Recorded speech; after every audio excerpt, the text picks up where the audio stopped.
अब आप इसकी किस तरह से बचाव इख्तियार कर सकते हैं, क्योंकि बहुत सारी मिथ्स होती हैं लोगों की। लोग ये समझते हैं कि ये हवा के ज़रिए या फिर सांस के ज़रिए एक दूसरे में ट्रांसफ़र हो जाता है।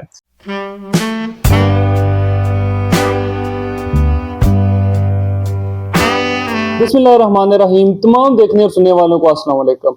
आज मैं बात करूंगा अशूबे चश्म, जिसे हम मेडिकल टर्म में कंजक्टिवाइटिस, पिंक आई या आई फ्लू इस तरह के मुख्तलिफ नामों से जानते हैं। तो इसकी असल वजह क्या है, ये क्यों फैल जाता है, और अभी जब मानसून है या बारिशों का सीजन चल रहा है तो इसमें ये इतना ज्यादा क्यों फैल रहा है, और किस तरह से आप इसका इलाज कर सकते हैं या इसकी अलामात क्या होती हैं। तो इसके बारे में सारी तफसील बताऊंगा।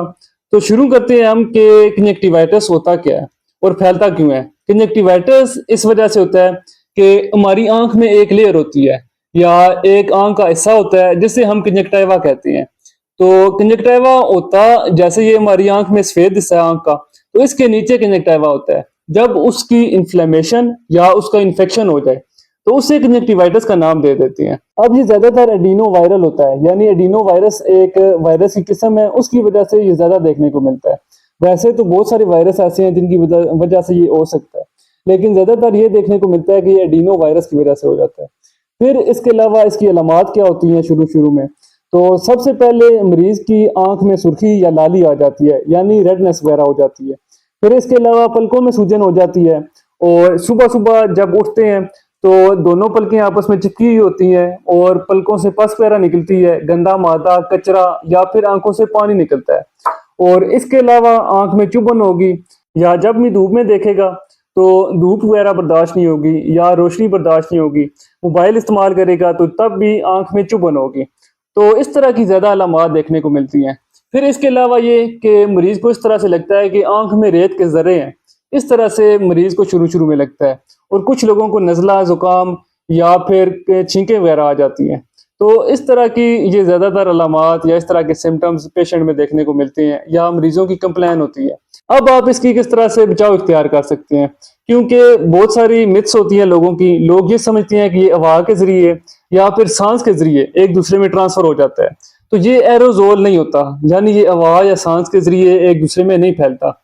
ये फुमाइट होता है। फुमाइट का मतलब होता है कि जैसे मैं किसी डोर के हैंडल को टच कर रहा हूँ या किसी पर्सन की इन्फेक्टेड चीज को इस्तेमाल कर रहा हूँ, जैसे उसका तौलिया है या उसके बेड की चादर है या तकिया है या फिर कोई और किचन के बर्तन वगैरह है या कोई भी चीज है जो इन्फेक्टेड पर्सन ने यूज की, तो मैं उसे इस्तेमाल करूंगा तो उससे मुझे ये हो सकता है या मुझे ये फैल सकता है।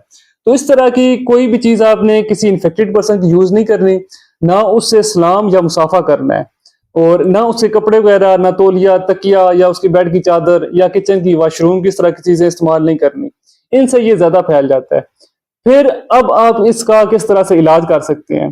तो इलाज में एक तो सबसे पहले ये कि आपने अपनी आंखों की अच्छे से सफाई रखनी है, आईलिड हाइजीन मेंटेन करनी है। वो आपने इस तरह से करनी है कि बहुत सारे लोग ये कहते हैं कि आप बार बार आंखों को धोएं या पानी वगैरह मारे आंखों में तो ये ठीक हो जाएगा। ये इस तरह से बिल्कुल भी ठीक नहीं होता। उसकी एक तो वजह ये है कि हमें पता नहीं होता कि पानी साफ है, इसमें कोई जरासीम या जर्म्स वगैरह तो नहीं है। और दूसरा ये कि इसका ये इलाज नहीं है, ये ऐसे ही लोगों ने अफवाह वगैरह फैलाई हुई है। तो सबसे अच्छा इसका इलाज ये है कि एक तो आपने लुब्रिकेंटाइड ड्रॉप्स यूज करने हैं, यानी आर्टिफिशियल जैसे टीयर्स होते हैं जिसमें सिस्टेन, क्रिस्टेन या रिफ्रेश टीयर्स, इस तरह के बहुत सारे इसकी वैरायटी आ जाती है, वो आप इस्तेमाल कर सकते हैं। फिर इसके अलावा ये कि ठंडी पट्टी से आपने आंख की ठिकोर करनी है। उससे ये होगा कि एक तो स्वेलिंग कम होगी और दूसरा आंख में जो दर्द हो रहा है यानी पेन रिलीफ आपको आपको मिलेगा।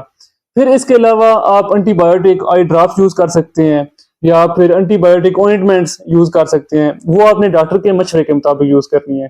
और अगर आंख में चुभन या फिर आंख में आपको धूप बर्दाश्त नहीं हो रही या रोशनी आपसे बर्दाश्त नहीं होती, तो आपने सन ग्लासेस का इस्तेमाल कर लेना है, काला चश्मा इस्तेमाल कर लें ताकि आपको धूप या रोशनी बर्दाश्त नहीं हो रही, तो उससे आपको थोड़ा रिलीफ मिल जाए। और इसके अलावा ये कि आप, जैसा मैंने बताया था कि एक दूसरे की इस्तेमाल शुदा चीजें यूज नहीं करनी आपने, जो इन्फेक्टेड पर्सन है उसकी। फिर आप एक तो आंखों को साफ इस तरह से करना है कि आई वाइप या टिश्यू पेपर से आपने साफ करना है, ऐसे ही हाथों से या बार बार रबिंग करके इस तरह से आंख को साफ नहीं करना, टिश्यू पेपर या आई वाइप से। और इसके अलावा ये कि हाथों की आपने सही से सफाई रखनी है, यानी गंदे हाथों से आंखों को टच नहीं करना। आपने हाथों को अच्छे से सैनिटाइज करना है या साबुन वगैरह से अच्छे से हाथों को धोना है और फिर आंख पे टच करना है। तो आज की वीडियो में यही डिस्कस करना था। उम्मीद है आपको वीडियो पसंद आई होगी। अगर वीडियो पसंद आई है तो मेरे यूट्यूब चैनल को सब्सक्राइब करें, लाइक करें और दोस्तों के साथ शेयर करें। तो मिलते हैं नेक्स्ट वीडियो में, तब तक के लिए अल्लाह हाफिज।